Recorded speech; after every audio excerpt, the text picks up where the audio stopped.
예, 할렐루야. 오늘 10월 16일 토요일 날짜입니다. 오늘 본문 말씀 욥기 8장 8절에서 22절 말씀 함께 보도록 하겠습니다. 청하건대 너는 옛 시대 사람에게 물으며 조상들이 터득한 일을 배울지어다.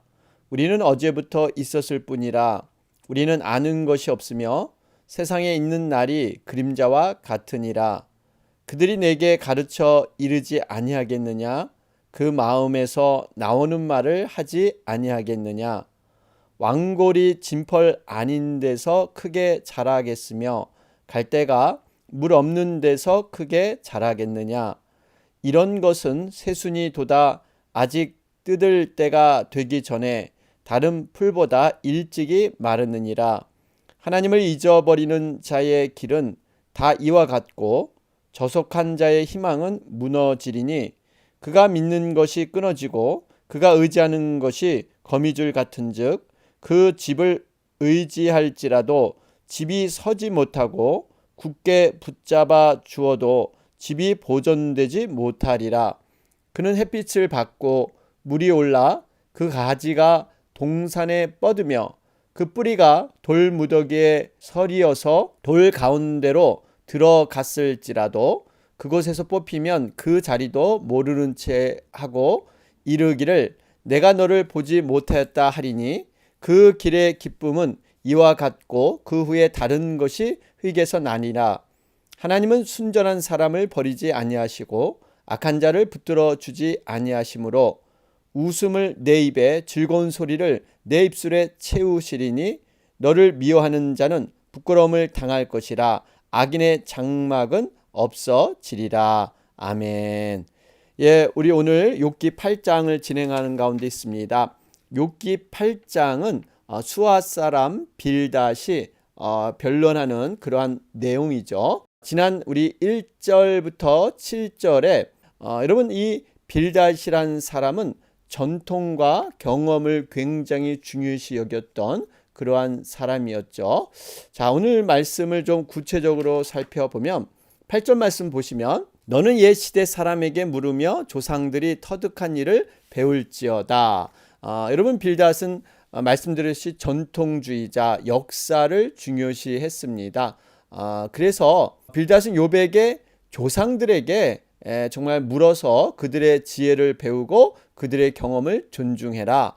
자, 그러면서 이제 11절부터 쭉 자신이 말한 것을 뒷받침한 그런 근거들을 쭉 얘기하고 있습니다.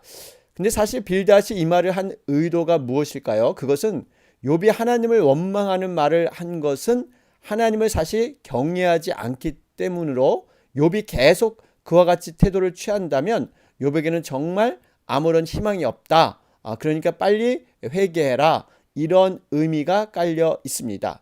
그런데 한 가지 여러분 빌닷은 참 적절하지 않는 그러한 조언을 지금 하고 있는 거죠. 왜냐하면 욥은 하나님을 경외하지 않아서가 아니라 고난이 너무나 심했기 때문에 물론 그것을 절제하지 못하고 고백한 것은 잘못된 그러한 모습이지만 어쨌든 그가 하나님을 경외했던 것은 평소에 맞습니다.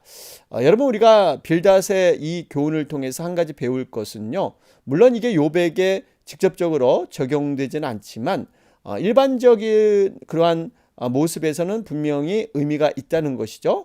우리 조상들을 통해서 우리가 경험했던 많은 그러한 것들을 지혜로 우리가 얻게 되고요. 또 우리가 살아보지 않았던 인생의 길을 그들의 경험을 통해서 깨닫게 된다는 것입니다. 그래서 신명기 32장 7절 말씀을 보면 옛날을 기억하라. 역대 연대를 생각하라. 내 아비에게 물으라.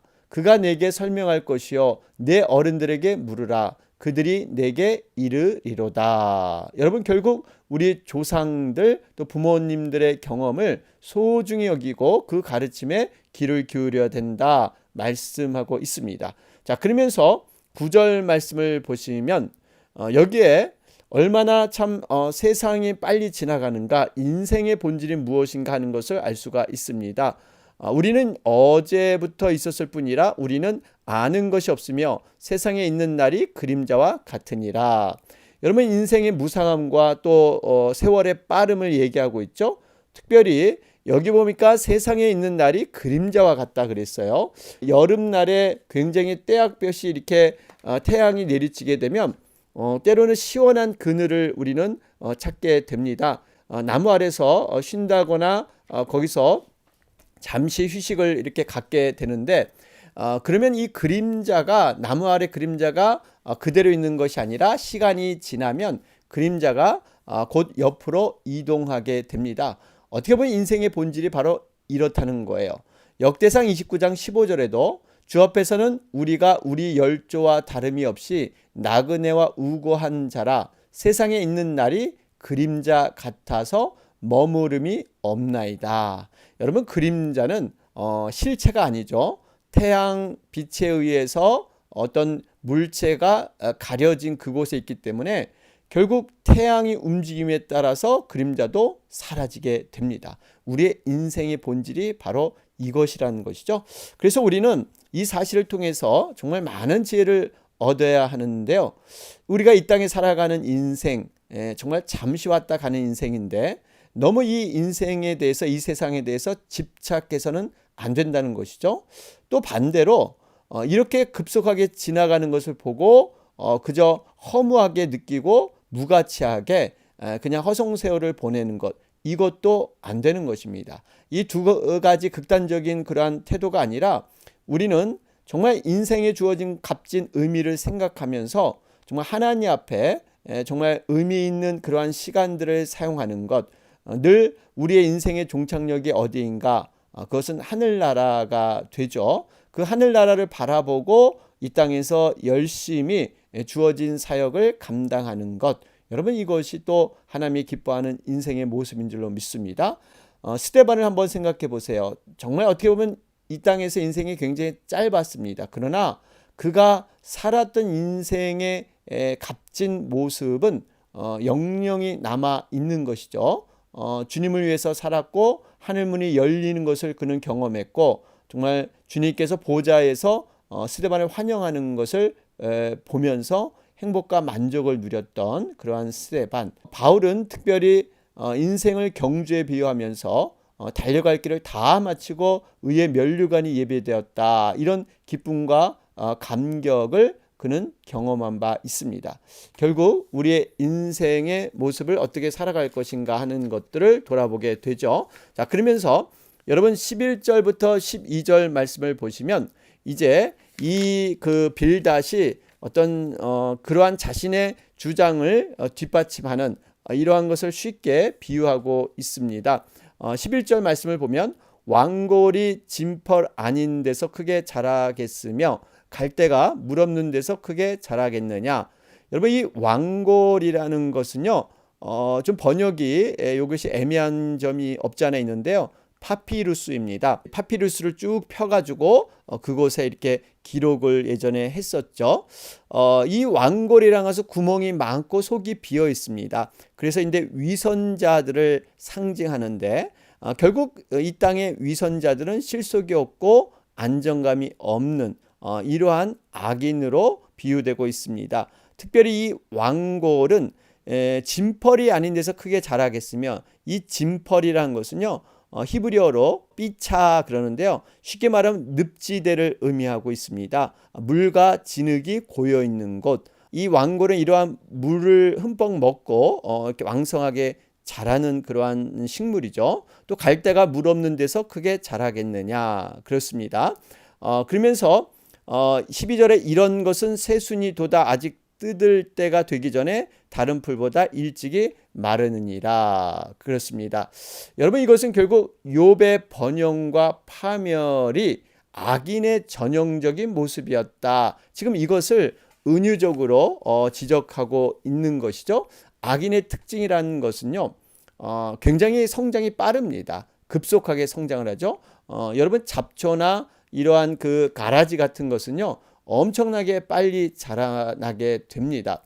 씨앗을 뿌리지 않아도 계속 제거를 해도 끊임없이 자라나는 것, 이렇게 성장 속도가 빠른데 여러분 악인이 급하게 성장하는 것 같지만 결국에는 멸망을 당한다 하는 것을 얘기하고 있습니다.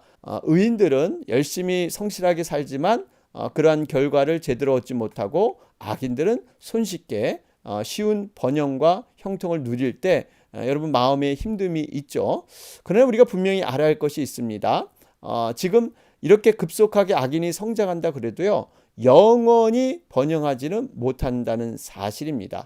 시편 37편 35절 36절에도 내가 악인의 큰 세력을 본즉 그 본토에 선 푸른 나무의 무성함 같으나 사람이 지날 때에 저가 없어졌으니 내가 찾아도 발견치 못하였도다. 그렇죠? 여러분, 악인이 이렇게 크게 번성했지만 언젠가는 완전히 멸망해서 그 자취를 찾아볼 수 없다. 그러죠? 또 시편 92편 13절 14절에 봐도요, 의인은 종려나무같이 번성하며 레바논의 백향목같이 발육하리로다. 여러분, 반면에 의인은요, 이 종려나무, 어떻게 보면 불사조와 같은 그러한 나무인데요, 정말 이 강한 바람에도 끄떡없이 견뎌내는 나무가 종려나무입니다. 레바논의 백향목, 이 백향목 하면 떠오르는 것이 바로 레드우드 같은 나무죠.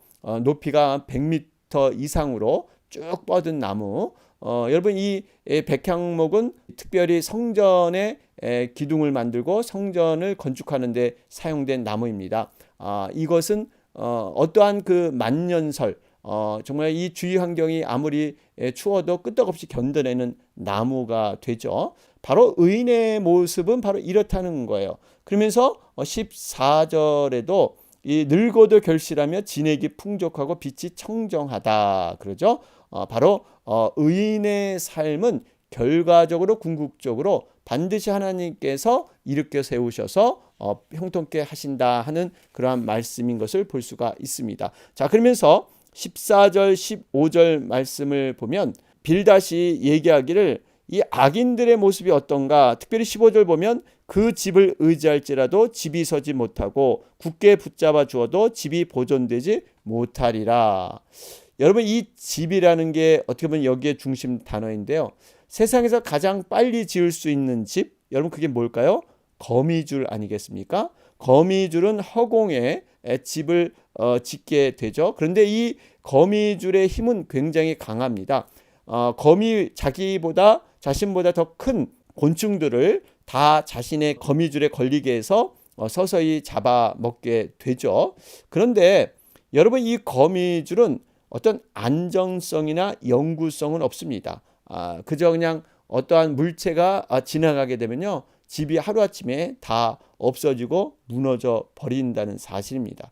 결국에 악인들의 집, 악인들이 설계하는 인생이 바로 이러한 거미줄처럼 금세 그 집을 완성하고 만들지만 이렇게 영구하거나 안전하지는 않다 하는 것을 볼 수가 있습니다. 여러분, 우리가 이 어리석은 부자의 비유 잘 아시죠? 이 어리석은 부자는 소출이 늘어나고 점점 풍성해지니까 곡간, 그것을 쌓아둘 공간이 부족했습니다. 그러니까 이 곡간을 더 늘려서 여기에 더 정말 많이 쌓겠다, 이러한 꿈과 비전이 있었죠. 그런데 중요한 것은 자기의 계획과 생각이 자기 뜻대로 이루어지느냐, 이것이 인생의 중요함에서 바라볼 때 부질없는 것이다 하는 것을 알 수가 있죠. 결국 그날 밤에 하나님께서 그를 데려가면 모든 것이 다 숲으로 돌아가는 것, 이것이 누가복음 12장의 말씀이지 않겠습니까? 우리 인생을 아무리 견고하게 설계하고 건축해도 하나님의 뜻, 믿음 안에서 그것을 설계하지 않으면 의미가 없다 하는 것을 볼 수가 있습니다. 당장은 인생의 그러한 모든 뜻들이 화려하게 건축되는 것 같고 화려하게 세워지는 것 같지만 반드시 하나님께서 그러한 것들을 주관하시고 인도하셔야만 그것이 안전하다 하는 것을 깨닫게 됩니다. 자, 그러면서 여러분, 이제 16절부터 이제 쭉 19절 말씀을 보시면 이렇게 악인들의 집 거미줄과 같은 그러한 모습이 얼마나 부질없는가 하는 것을 알 수가 있습니다. 16절에 그는 햇빛을 받고 물이 올라 그 가지가 동산에 뻗으며 정말 이렇게 빨리 자라나게 되는 거죠. 햇빛이 있고 물이 있으니까. 그리고 그 뿌리도 굉장히 단단했습니다. 17절 보시면 그 뿌리가 돌무더기에 서리어서 돌 가운데로 들어갔을지라도, 여러분 뿌리가 굉장히 깊이 박혔다는 겁니다. 돌 가운데를 찾아서 이 뿌리가 박혔기 때문에 정말 끄덕없이 보이는 것처럼 아주 형통한 것처럼 보이죠. 그런데 18절 보니까 그곳에서 뽑히면 그 자리도 모르는 채 하고 이르기를 내가 너를 보지 못하였다 하리니, 여러분 이것은 결국 이렇게 형통하지만 악인이 번성하지만 한순간에 하나님께서 이것을 간섭하시면 이렇게 그 자리가 어디에 있는지조차 모른다는 거예요. 그리고 19절에 그 길의 기쁨은 이와 같고 그 후에 다른 것이 흙에서 나니라. 결국 악인의 존재조차도 없어지고 오히려 이제 다른 것이 그 자리에서 새롭게 이렇게 생명으로 태어나는 것. 여러분 이것이 바로 악인들의 최후의 결과고 최후의 모습이 되는 줄로 믿습니다.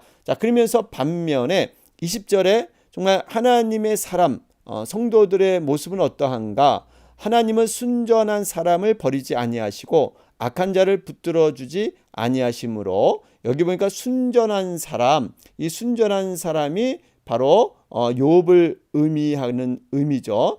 순전하고 정직하며 하나님을 경외하며 악에서 떠난 자, 1장 8절, 2장 3절에 증거되고 있습니다. 이러한 말로서 욥이 무언가 결정적인 결함이 있는 것처럼 넘겨짚듯이 말하는 것, 빌닷의 모습에서 옳지 않은 태도죠. 이사야 28장 7절에 보면요, 그러므로 주 여호와께서 가라사대 보라 내가 한 돌을 시온에 두어 기초를 삼았노니 곧 시험한 돌이요 귀하고 견고한 기초돌이라 그것을 믿는 자는 급절하게 되지 아니하리로다. 여러분 결국 지금 이 말씀은 시온의 돌, 믿음의 반석에 선 사람들은요 급절하게 되지 않는다. 한순간에 무너지지 않는다. 왜냐하면 결정적인 순간에 하나님께서 붙잡아 주시기 때문에 그렇습니다. 그러니까 하나님께서 의인이 결정적인 위기에 빠졌을 때 모른 체 하고 넘어가는 것이 아니라 평소에는 같이 함께 안 하시는 것처럼 보이지만 하나님이 정말 필요할 때 간섭하셔서 반전, 인생의 반전을 이루게 하시는 것, 바로 이분이 하나님의 능력인 줄로 믿습니다. 우리가 성경에서 보면 요셉도 그랬고요, 다니엘도 그랬고 모르드게, 여러분 이러한 사람을 통해서 하나님은 결정적인 순간, 그때까지 기다리시다가 정말 하나님의 능력이 크다 하는 것을 보여주기 위해서 결정적인 순간에 하나님은 간섭하십니다. 그러나 악인의 경우는 분명히 다르죠. 하나님께서 악인들이 실족할 때 그때 분명히 심판으로 갚으실 것이다. 이런 모습이 너무나 대조적인 것입니다. 그렇기 때문에 우리가 끝까지 하나님의 도우심, 하나님의 손길을 어떠한 상황에서도 놓아서는 안 된다는 겁니다. 우리가 하나님과의 관계가 바르게 서 있다면, 그 관계를 유지한다면 하나님은 반드시 우리를 도우신다 하는 것을 볼 수가 있죠. 자, 그러면서 21절 말씀을 보면 웃음을 내 입에 즐거운 소리를 내 입술에 채우시리니, 그러죠. 최악의 상황에서도 하나님께서 마침내 의인들은 웃음과 즐거운 소리로 모든 것을 화답해 주시겠다 말씀하고 있죠. 여러분 막상 극심한 고난이 올 때 이런 기대를 참 갖기가 어렵습니다. 지금 상황이 너무나 힘들고 어려운데 어떻게 이것이 웃음으로 즐거운 소리로 이렇게 바뀔 수 있겠는가? 그 상황이 되면 실제로 어렵게 생각할 수가 있죠. 그러나 우리가 말씀을 분명히 붙들고 끝까지 기도의 끈을 놓아서는 안 됩니다.